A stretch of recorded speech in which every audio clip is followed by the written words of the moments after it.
John McCabe. Welcome to the show. Hey, welcome to the John A. McCabe Show, where it's all about accelerating your authority in your business or field of expertise. And I do that by helping entrepreneurs, business owners, authors, experts, and speakers get seen, get heard, get noticed on any device, anywhere, anytime, in as little as 100 days, also known as the Authority Acceleration Blueprint. I have an amazing guest lined up for today's coaching show. She's an international executive coach, consultant, mentor, facilitator, and a #1 best-selling author. Isabella Lundberg earned a Master of Science in Leadership and Organization from the University of Denver with a focus on strategic innovation and change and organizational development and training. Her undergraduate degrees are in business and global business management and education. Isabella's clients include SMEs, small to Fortune 500 companies, and she is recognized as a top transformational and high-impact leader in global business. She generates tremendous value and delivers exceptional results for her diverse clients and audience. Isabella's mission as the world messenger is to create 1 million legacy leaders in her lifetime. Her impact starts with individuals in the most traumatic circumstances and extends to leaders all around the world. As a genocide, torture, war trauma, and cancer survivor, Isabella truly understands what is needed to transform life from fear to greatness. She is known as the girl that helped us to restore our dreams in the global circles of survivors. Isabella has lived in 6 countries, speaks 6 languages, traveled to over 40 countries, worked with leaders and diverse teams from more than 80 countries, and enjoys a dynamic worldview. She is also internationally respected as a catalyst of change and sustainable solutions. Isabella is a passionate artist, humanitarian, and philanthropist, working closely with numerous nonprofit organizations to inspire, educate, and engage youth around the world. Isabella is focusing on helping clients achieve their most urgent business goals by focusing on their people. She is enabling companies to get the most business value from their people, in addition to their process and technology. Isabella's book, The World Messenger, is highly respected by academics, athletes, and business leaders around the world. So be sure to stick around, because when I come back after this short video, we're going to be joined by today's guest, Isabella Lundberg.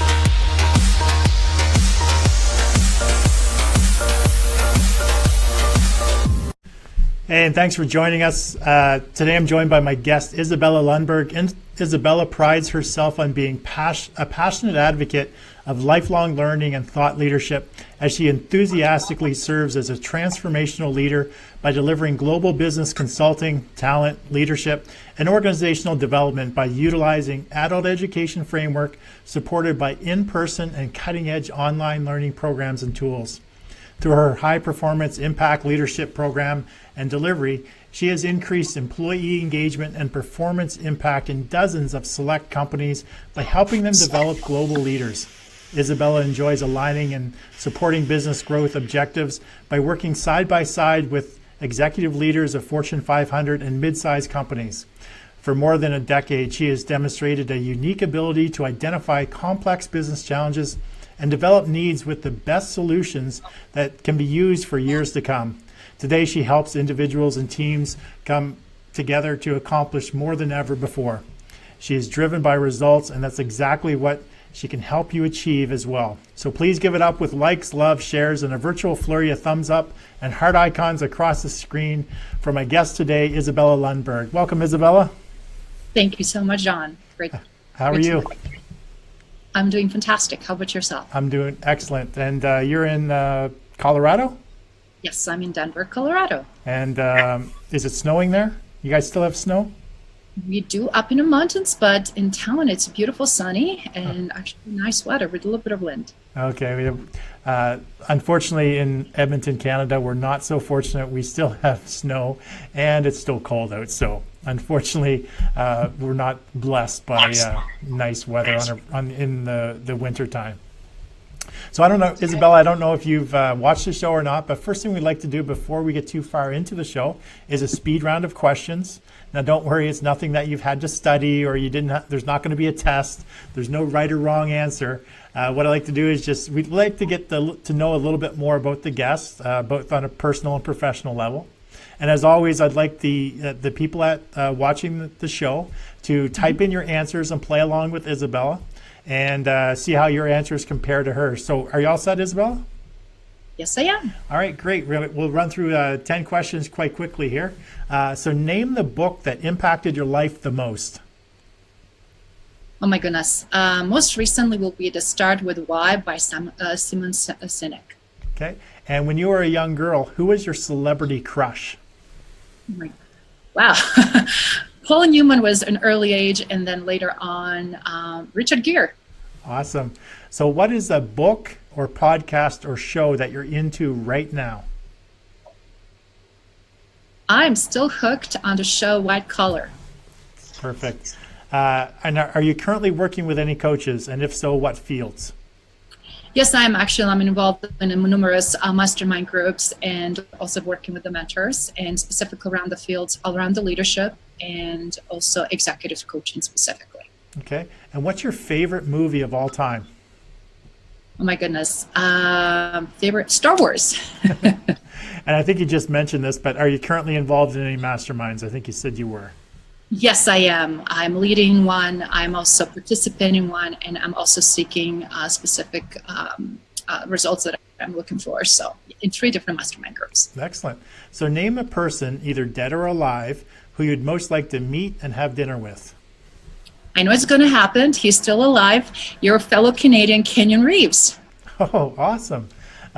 So what's your favorite type of vacation? Is it a beach vacation or adventure tour? I love adventure on the beach. And what's the best business advice you ever received? Knowledge is the power that nobody ever can take away from you. Excellent. Now the last question is 2 parts. And so what is your favorite? Not what you consume on a regular basis, but out of these items, which is your favorite? If you're going to treat yourself, this is what you're going to treat yourself to. So the first half is water, beer, or wine. The second half is pizza, wings, or salad. Believe it or not, I'm boring water and salad, actually. So that's what you treat yourself with? That's your big treat? Occasionally wine. Okay. Okay. Excellent. So Isabella, can you give the viewers who may not know your origin story or who you are a little bit more about you and how you get into business coaching? Absolutely. Obviously, you mentioned in my bio, I published #1 international best-selling book, but before that occurred, I actually lived in 5 different countries before immigrating to US, and US is my 6th country that I lived in. English is my 6th language that I'm speaking, and over period of time, I was able, over 15 years, to work very close with people from over 80 countries and learn firsthand the value of diversity and value of world through the history of beautiful people, their cultures, languages, and then really how we all interconnect. In addition to that, they gave me opportunity to really look at how today global economy is impacting us, even though we might think we're a local small business, but because of the technology and huge transformation that we experience on a daily basis, either we're a part of it or not, it's happening. I started definitely to recognize that I'm not only just being consultant and advisor, but over time being also as well coach. And coaching, obviously, it's been part of my field for the last about 15 some years. And it's allowing me not only to solve the most complex issues, as you mentioned earlier, but really to figure it out where the most common issues are. And I've found my niche in leadership and executive coaching. in order to lead organizations, no matter how small or big, we need to really have a strong leadership acumen, be able to connect with people that we want to impact either in our own companies or by service and products that we want to offer elsewhere, right? So that kind of ties all back together. Excellent. So when the idea for the book came about, The World Messenger, so can you tell us a little bit about how that sort of all transpired, and what the main message within the book, and what an individual would learn, or what lessons they would get from reading the book? I love that you mentioned in The World Messenger, my international bestseller, that it's called From Fear to Greatness, Business, Sports, and Life Lessons, and actually came through understanding how we live in such a complex times and how much speed is requiring for us to act, make our choices and decisions, and how often we're not really equipped to make the best choices and decisions with information that we have at hand. That's where coaching really came handy, as well, the mentorship and overall strong leadership acumen. I was blessed to have a good role models early on in my life, and I realized after wanting to so desperately to be Olympian when I was a little girl growing up in former Yugoslavia, that very often we don't get usually our dreams to be fulfilled in a way how we envisioned them as a children. But we do get amazing power and drive what those dreams were giving us as a sense of passion and deep desire to make things happen that is of meaning and value. So this book came about in 2015 when I saw and had a great opportunity to interview some of the top executives from large global firms, as well as Olympians, professional coaches, and athletes. And through my journey over 6 continents, interviewing people from over 12 elite sports to over 10 different industries, I learned that a lot of times issues that we're seeing in business are very similar with issues that we're seeing in sports, and vice versa. And there was a major opportunity of transforming how do we coach other athletes, or how do we coach our team leaders in order to be better performers. And as a result of that, that's how the book gets created. Awesome. So were there after interviewing all of those amazing people, were there some commonalities when it comes to the fears that people have, whether it be as an athlete or a business owner or just in life in general? Was there some common themes around the fears? And we're going from fear to greatness, were a lot of the strategies very similar, even over that that diverse cross section of business, athletic world, and just the average everyday person? Absolutely. That's an excellent point, John. What I found, beside a lot of commonalities and parallels, is that a lot of paradigms and models that worked, let's say, in 80s or 90s are not anymore applicable. And that a lot of successful leaders were repeating almost the same thing, and they were scratching their head and wondering what they need to possibly do different. Some of them just simply didn't know what they need to adjust, how they can really prepare for the changes and transformation that is occurring, and how can they be more innovative, transformative leaders themselves. So that's those gaps and discrepancies that came about, that a lot of professional athletes did not like the way coaches were coaching them. Similarly, also find some high-performing talent that were not happy with environments that they've been working in, because they were not giving them opportunity to really not only give a trial and error or quickly fail or adjust, because a lot of times things that they're being asked to do are not being done before, or they're not being done before in a way that new ways were demanding to be done. Yet everybody wanted to be certain that whatever they're going to implement or do, it's going to 100% work. And as we know, nothing is 100% unless we try it and tweak it and adjust it. And nobody knows more than entrepreneurs themselves how that game is played on a daily basis. As a result, we fear. We face these fears constantly. Am I going to succeed? Am I going to fail? And I'm going to completely let my people down? Am I going to lose my credibility? How should I position? What do I broadcast? What do I put in public? What do I keep in private? I mean, it's just so many pieces that for a lot of executives, it's really being very difficult to really adjust to. Now, how big of a part does mindset play in overcoming these fears? And do you talk about some very specific strategies about adjusting your mindset from getting to that fear to greatness? Absolutely, and book has 13 powerful lessons, and it really walks you through that in original state of when you were a child, when you were just full of the enthusiasm and positivity, and you didn't care if you fall and you just give up, get up and move on. You know, you never thought about giving up of something you wanted to do, and then really rebuilding that back into whatever it's missing, lacking, or whatever we are creating at the current moment. The best part was to really, I could look at and meet each individual where they were today and recognize based on my work that I did for over a decade to recognize what type of fears, first of all, are holding them back, where those fears are, and really working through them, acknowledging them in the ways that is suitable to them, and then finding this whole process that is applicable to each of these scenarios.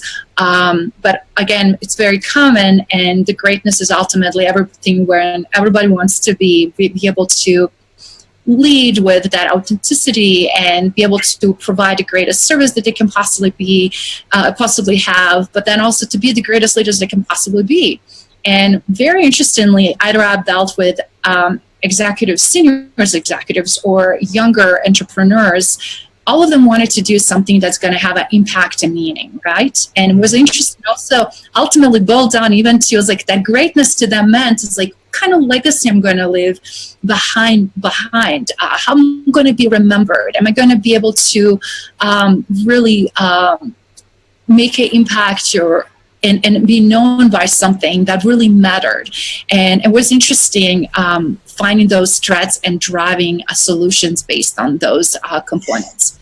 Excellent. That sounds awesome. So Isabella, we all know there's a lot of different types of business coaching or niches that people can get into. So for myself, for example, I'm in the niche of helping people get attention so they can either grow their business, their exposure, their brand, their income.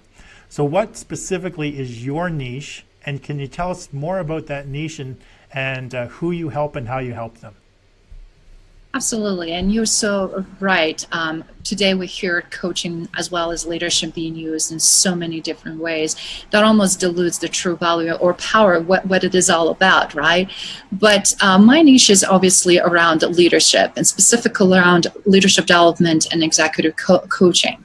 And as you mentioned earlier, I work closely with either small entrepreneurs or small companies or all the way to Fortune 500 companies, executives, because every single executive or leader of the company, however small or large, it's facing complex issues today. I had obviously a big, huge aha moment when I was navigating global corporate arena, nonprofit organizations, and government entities here in the United States, and seeing a lot of gaps in ways how we kind of we are kind of interconnected and dependent on one another, yet finding also a lot of obstacles and issues in order to play as effectively could.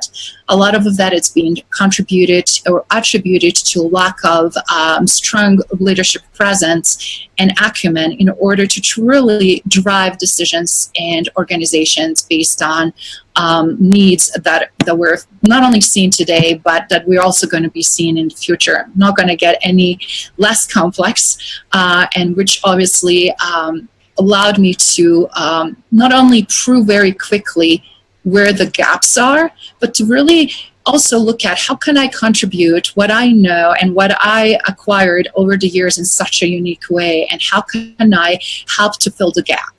And that's how this transformational leadership executive coaching came to mind, because not only through my interviews, as I mentioned in my book, and not only through that mastermind sessions or our own focus on individual way, how can we accomplish these complex solutions? It is the constant we need to be lifelong learners. We have to constantly understand what is happening around us and in this world that is dictating so many changes, and what role we want to play. In order to play effectively, we need to position at least in something, right, to be experts or continue to nurture that expertise because that is also shifting and changing. So with that in mind, obviously I developed something that really provides holistic approach which is 360 degrees, and understanding individual as a whole human being and issues that they're dealing with that are creating cause and effect, either through behavior or lack of specific traits, and now driving specific results that they're desiring. And it's so. Go ahead. I was just going to ask. It's not just specifically about business strategies. When you're working with, sounds like when you're working with your clients, you said you're taking a 360 degree approach. You're really finding out more about, what is transpiring in their entire life, whether it be from relationships, business, spiritual, activities. You're taking it all into account. Are you taking it all into account when you're developing strategies that help them become better leaders? You have to, because in order to, you can't compartmentalize and just to say, I want to just look at and zoom in what's going on in your world when you are leading your team in your organization.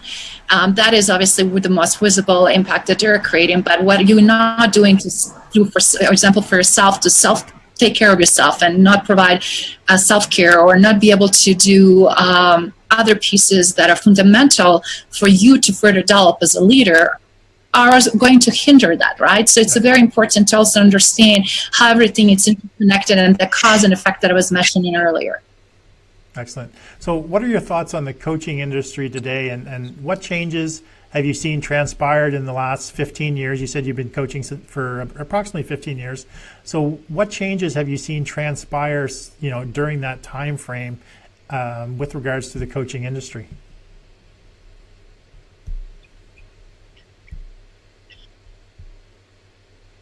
Sorry, did I lose? Can you hear me? Yes, I can hear you now. You were breaking over for a second. Okay, I'll say the question again. So please. What are your thoughts with regards to the coaching industry today, and what changes have you seen transpire over the past 15 years of you being in the industry? I see a lot of coaches offering different types of coaching niches or different types of techniques. I see a lot of different institutions also offering different types of certifications, right? We have coaches from healthcare all the way to business and executive coaching.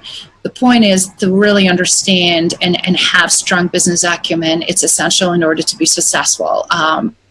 That's why I feel like a combination and this three-pronged approach, not only consultative and advisory, but also executive coaching, really does bring homes to home a strong message about what is really important right now for individual and team, as well as organization, to accomplish. And sometimes that is not clear cut, and sometimes we don't have agreement and alignment between individuals and groups. Sometimes we don't have a culture that supports that rapid growth and need and transformation to inspire. So it is really flexibility to shift the gears and be able to assist in numerous different ways. And to be honest, John, I wear always multiple hats. It's not always just a cut in one piece, right, in one way. But the key is also that we have a mutual agreement. If I'm coaching specifically you and I know what exactly we are trying to accomplish together, what exactly you see, and then how quickly you think you want to obtain specific strength or skill set or specific outcome. Everything is driven based on outcome, right? And a lot of those outcomes have dependencies. So it is very important to know how these outcomes are also affecting others. Sometimes it's just a sense of knowing that how these decisions going to transform and change not only somebody's company, but also people that are part of it, people that we're working on a daily basis. So it is plethora of wide range of elements there. But as we've seen across countries and industries, we're really desiring all those forward-thinking companies that are fueling their pipeline of the next generation of executives who are really willing to position them for success and for further success of organization. As a result, sometimes we have to make those very challenging, difficult decisions, right? Right. And also we need to step up and make a very clear and known intentions behind it. And sometimes that is not really easy for a lot of people, because right now it's because of social media, because of the short cycle, how quickly something can get attraction, something can succeed or fail. People are paralyzed. We're conditioned to, as a children, to make mistakes. So it's very hard to look at somebody who is in their 50s or 60s to really recondition himself and say, I'm willing to try something that really scares me. I don't have no idea what I'm doing, but I'm trusting the process, because the only way something's going to change if I allow this change to transpire. And if that doesn't happen, things not going to go anywhere. Yeah, there's two components that you said that I think are quite key. First, what you just talked about is the failure aspect, or people being conditioned to not wanting to fail. And I think in today's world, and because things are moving so fast, you really need to be comfortable and be willing to fail fast and then move forward. You really need to be able to not worry so much and not plan as much. Just implement something, figure out very quickly if it's going to succeed or fail. And if it fails, just move forward onto something else. Don't dwell on it. Don't spend a lot of time on it. The another component you talked about when you talked about the coaching industry is that you need to help your client get very clear on their desired outcome. Now, regardless of what type of coaching that you're doing, that is, one of the key elements of working with your client is helping them be crystal clear on what their desired outcome is, and not only so that you can help them with strategies to get there, but even from a marketing standpoint, from a position of positioning yourself as the authority or getting attention. If you're marketing your services, then you need to be clear on what your niche target market's ideal desired outcome is, so that you can help market to that message to help to attract more clients to get them into your funnel. So sorry, I just took that on a different tangent just from a marketing perspective, but it's very, I just drew the parallel, just a parallel line there from, working with a client and knowing or have to getting clear on what their desired outcome. That's exactly what you do from a marketing perspective when you're working with a client, whether it be coaching client or with a business. Is they need to be very clear on what their client's desired outcome is. So I just thought it was two key points there that were very, very relevant.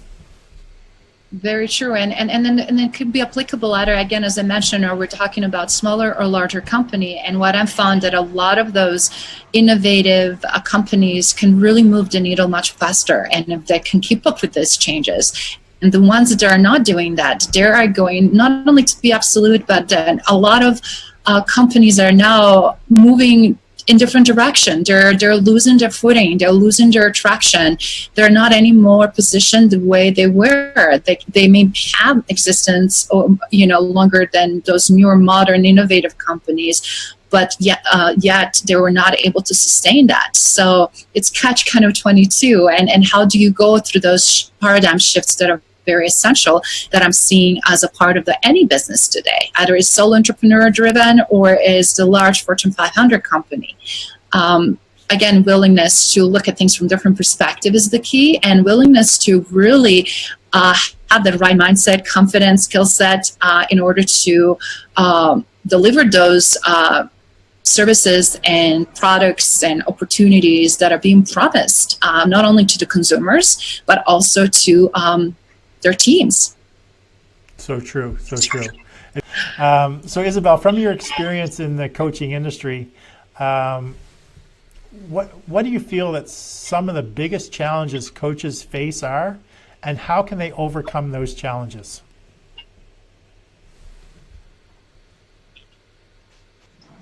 Oh, sorry, we must have cut out again, did I? Can you hear me? Can you hear me, Isabella? I'm sorry, it was just a little delay. No problem. In terms of, I heard the part that the biggest challenges right now the coaches are facing, right? Yeah, the biggest challenges, and how would they overcome those challenges? Sure.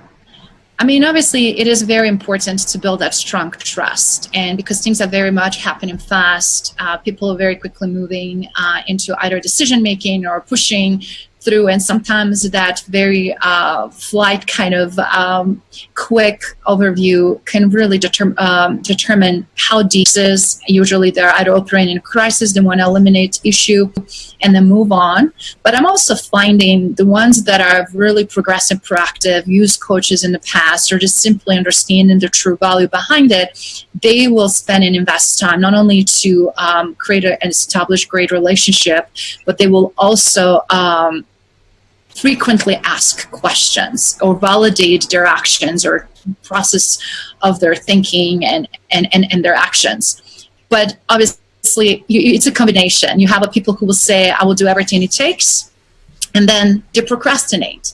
You have people who will say, I'm very clear what the next steps are, and when they're supposed to deliver a specific presentation or speech or conversation with the leadership executives, they will lack their proaction. They will not immediately be those action takers or will procrastinate with those decisions and find the reasons why something did not occur. Something that I also find quite a bit is distraction. Many clients are very distracted with what is really happening. So with many different prioritizations that is happening in their personal lives versus in their professional lives. And then also we were just recently dealing with a situation when it's something so dramatically going on within the company with the major changes and transformation. Of course, impacts everyone, and it's very hard to know which direction somebody should go. And lack of the direction that comes from leadership or that is constantly changing, it is really challenging for a lot of other leaders to really grasp where they should be spending most of their time and effort. And as a result, that really can dilute the value and issues in actual outcomes. But one that I found that always boiled back to it, no matter which part of the world I ended up having conversations with or who I'm dealing with, boils back down to communications. The style, the transparency, the way people interact and intent behind those interactions. You can definitely very quickly know if somebody's genuinely trying to share something, specifically if it's not always favorable and if it's challenging due to various factors, right? Mm-hmm. Versus when somebody's just pushing orders down, top down, and wants to execute and totally does not take into consideration human factor. And those are the things that I found break the most, not only trust, relationships, teams, but also organizations, because that bleeds and penetrates further how clients are being perceiving organization. Are they considered really on top of their game? Are they truly the pros as they mean that they as they played the game that they are? So it's just really, really telling. And it's very important, again, to know who drives what, right? Mm-hmm. And then lastly, what I found really interesting is that level of commitment. If we're not committed, no matter how great opportunities are in front of us, right? Or no matter how great solutions we may have in our toolkit, but if it's no commitment there and no desire, no drive, it's not going to happen. So it is very important to understand and pre-screen very well who you're working with, to really understand what they're trying to also accomplish and help them to arrive there if they're not clear. And with that clarity in mind, create very comprehensive plan. And sometimes some things cannot be fixed just in 2 sessions. Sometimes they require a little bit more commitment and time. Sometimes they require a little bit of homework. Sometimes require a little bit of reading material. I mean, there's just so many different pieces, right? Because I always joke around, you cannot accomplish and deliver baby if you have a 9-woman pregnant for 1 month. Some things just simply take time. Right. And we need to really work on ourselves and allow that time to be really spent with highest priorities and in the right possible way. So are you able to share with us, without obviously naming names, but share with us some of the challenges maybe some of your clients had and how you helped them overcome those challenges, some real life examples? Oh, absolutely.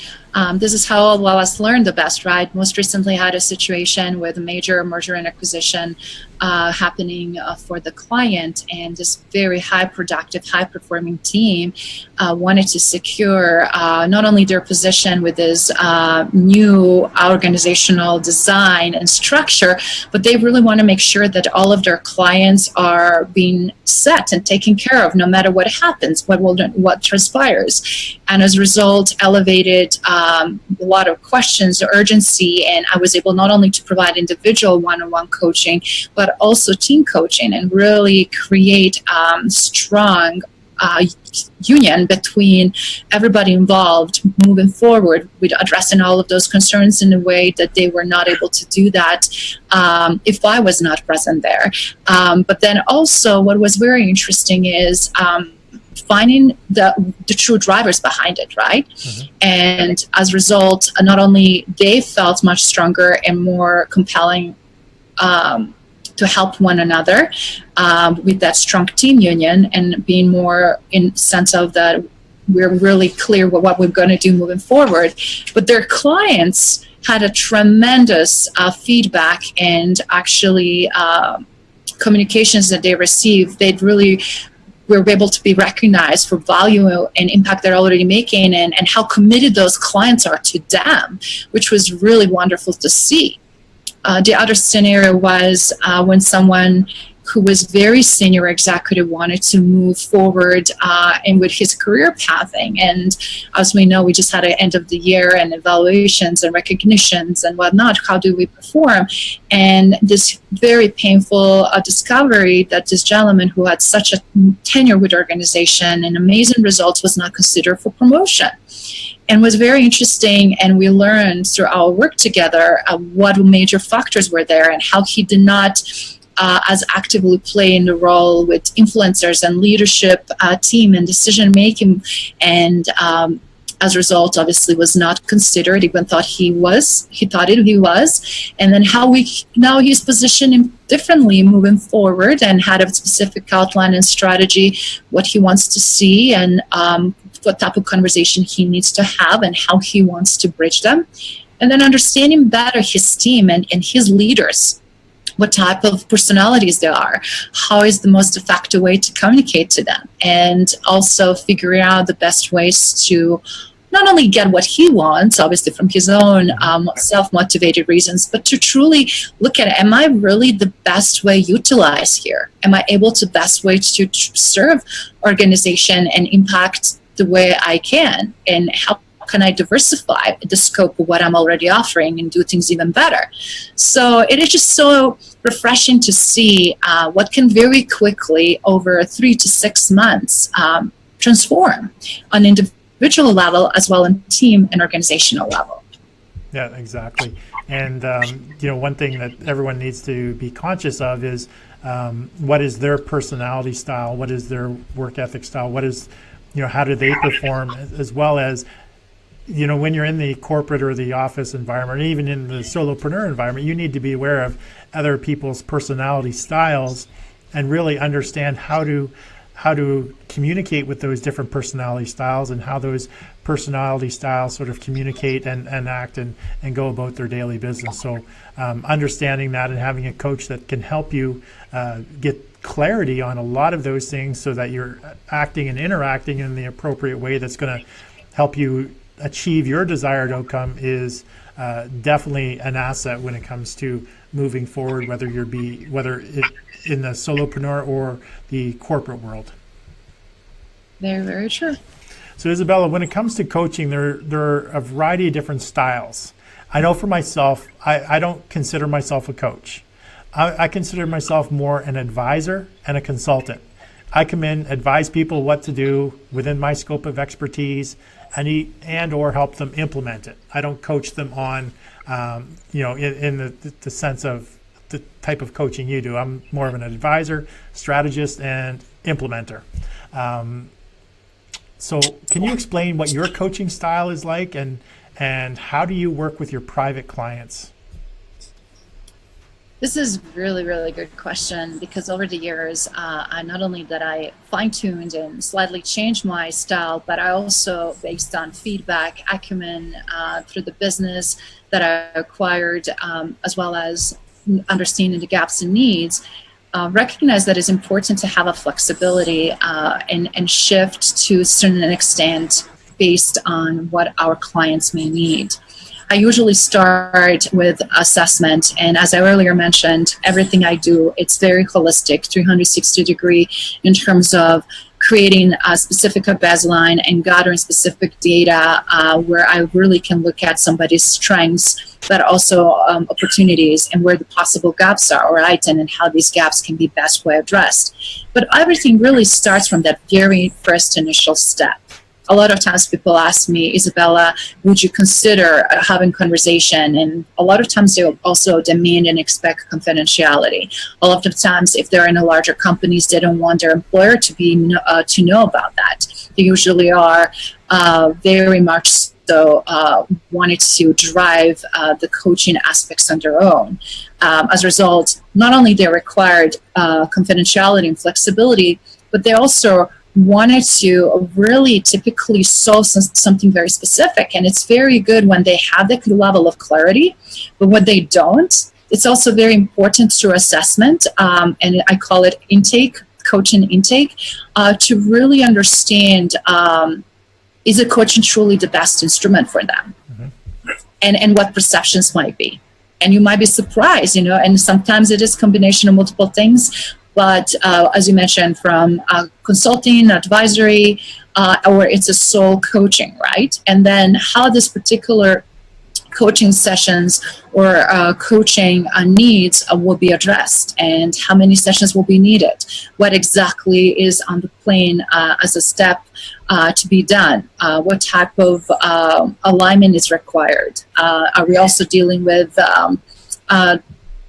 multiple different issues and complexities that are created within an organization? A lot of times I also have a client where actually the leaders of organizations are requiring specific coaching sessions to be done for their specific employees, and understanding what they expect also, and how all these pieces fit together, and creating the partnership now between three different entities can also be very complex, right? And then also if you go and dabble more into groups. But with that, all of that in mind, key is to really also figure out how to measure outputs, how to measure really results. Because ultimately, all of us will feel great about ourselves knowing that whatever we said we were going to be able to do and drive, if we agree upon to take on that particular responsibility or that particular client or objective, right? Mm-hmm. Can we really drive results, and what kind of results we can drive, and how we can measure those results, and how these results going to input that individual, impact,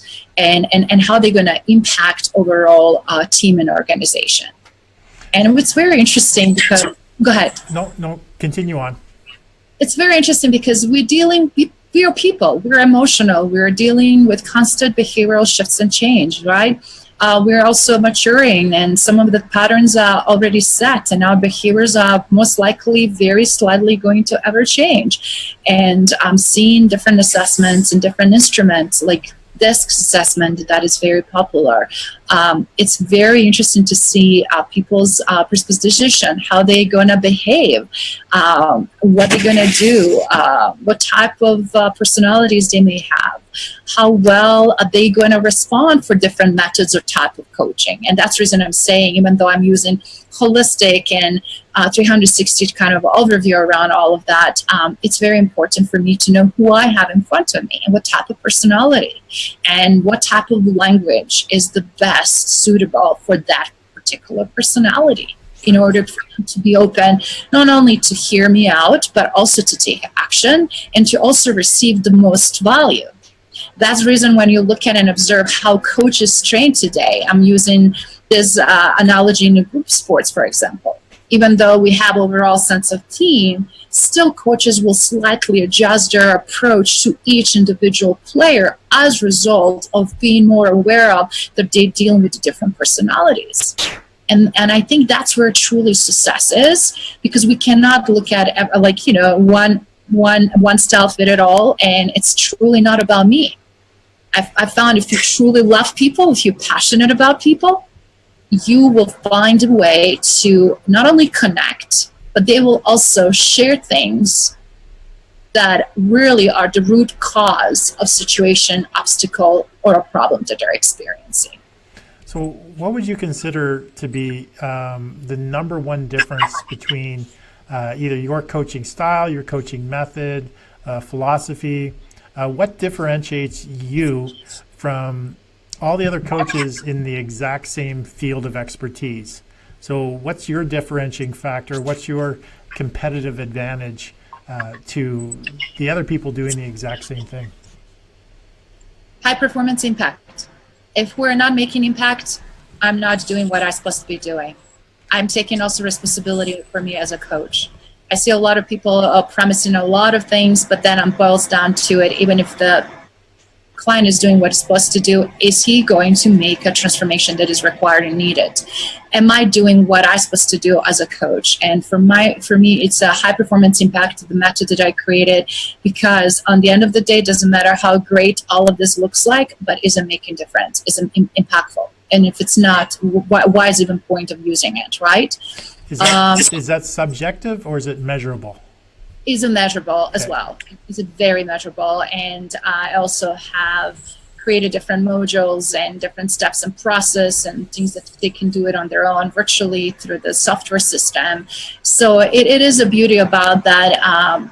Its combination depends again on the level of involvement, what exactly we're dealing with. Some of them might just require, one-on-one periodic sessions. Some of them may require a combination of additional work that they need to do on their own and take a time and different pace, right? And then some of them also will need a combination of self-owned work in addition to work with one-on-one, typically hourly sessions. And as a result, look at on the different outputs. And then evaluate it. I'm very open to hear not only how they are progressing, but what they see, what I'm teaching them, how relevant that is, and is it going to be something that they wanted to continue to do? Because I always believe it's a two-way street, and we should not be afraid to not only hear the feedback, but also to adjust our game accordingly. Yeah, excellent. So Isabel, we're just going to wrap up here. So for anyone watching us live or maybe watching the recording, how can they get in touch with you, or how can they get more information about how maybe you can help them in their business or their field of expertise? Obviously, based on social media, my presence, they're more than welcome to go to my website, isabellalundberg.com. One of the things that I would like to offer for your audience and of those guys that were commenting and engaging, and the ones that will be based on information you'll be sharing through your channels, I wanted to offer to first 10 listeners a free copy of my ebook, as well as opportunity for them to learn more about my coaching model and what that looks like, so they can test drive, they can have a sample of that, and they can do that through freecoachingsession.com. Excellent. What we'll do is I'll copy the links in the comment field, so in case anyone didn't get the actual get the link, we'll have it in the comment field for the free giveaway, which is the free book giveaway, as well as connecting with Isabella with her contact information, and to potentially get a free consulting session with Isabella to see if what she offers is something that could benefit you in your business or field of expertise. So Isabella, I want to thank you very much, and thank you for being on the show and sharing with us more about your life, your journey, more about your coaching practice. Like I mentioned, I'll post all the contact links in the comments field, and as well as when the video gets edited and put on YouTube and on the website, all of your contact information and all of the things that we talked about will be posted on there as well. And so everyone show Isabella some love by hitting that like button, love button, and make sure that you share this with all your friends and any associated business pages that you belong to. Isabella, it's been great having you on the show, and I look forward to catching up with you again real soon. Thank you so much, John, for having me, and have a great day. And everyone else, just stick around. I'll be back in just a second with closing remarks.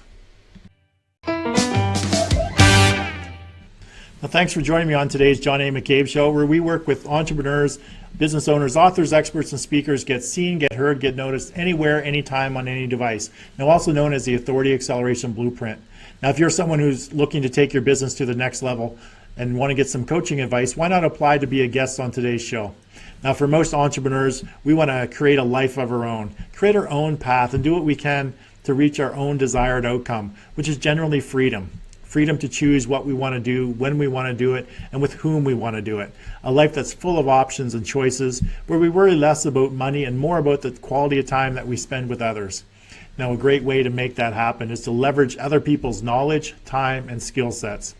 Step one to reaching our freedom life is to realize that you can't do it alone. Working with a coach or being involved in masterminds is a great way for entrepreneurs to move their business forward. Now, a coach can help you shorten the time frame to get you from where you are to where you want to be, while being part of a mastermind is meant to bring entrepreneurs together, all with the goal of helping each other move forward with their business. Now, the second step to creating the life you envision for yourself as an entrepreneur is to implement systems into your business so you can streamline your operations, leverage systems, and free up your time to focus on your family, having fun, and the highest leverage activities in your business. You know, the activities that get you the biggest return on your time invested, the ones that truly make you money. Now, sometimes we just don't know what systems we need, how to implement those systems, or even have the time to find out what is needed. Now, working with a coach or consultant that understands, uses, and specializes in systems that can streamline your operations can help save you time, aggravation, and make you a lot more money. Now, for example, having a system or strategy that allows you to leverage just 15 hours of your time into enough repurposed content to get you seen, get you heard, get you noticed anywhere, anytime, on any device is a great example of leverage. Now, just imagine a system where you invest just 15 hours of your time, and the end result is you're a #1 best-selling author. You have enough content that's going to get you seen, get you heard, get you noticed anywhere, anytime, on any device. You have a successful podcast.